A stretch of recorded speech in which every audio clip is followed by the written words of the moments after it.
এখন তো সময়টা কেমন যেন পাল্টে যাচ্ছে না, কম্পিটিশনগুলো কেমন যেন আক্রমণাত্মক হয়ে যাচ্ছে।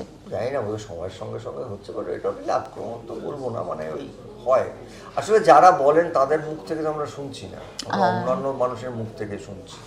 এটাও তো একটা কথা এটা।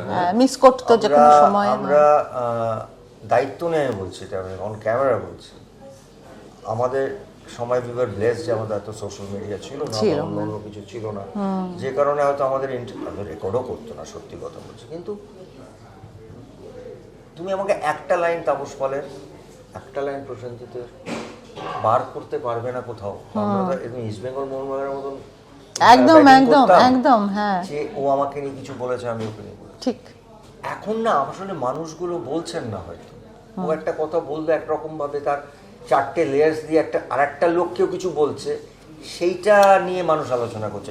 আর এই লোকটাকে জিজ্ঞেস করো কি বলেছে, মিস ইন্টারপ্রেট হয়ে এই যাচ্ছে। এখন ওই ধৈর্যটা চলে গেছে, জিজ্ঞেস করা স্যার তুমি কি কথাটা বলেছিলে, তার মধ্যে এটা ফায়ার হয়ে যাচ্ছে। মানে সেটা শুনে যে কারণে বারবার একটাই কথা বলবো, জ্যেষ্ঠ পুত্র বলি, বুম্বাদা বলি, ইন্ডাস্ট্রি বলি, তোরা ভাই ঘরে ঝগড়াঝাটি কর, খুনোখুনি কর, মারামারি কর, বাইরে কিছু বলিস না।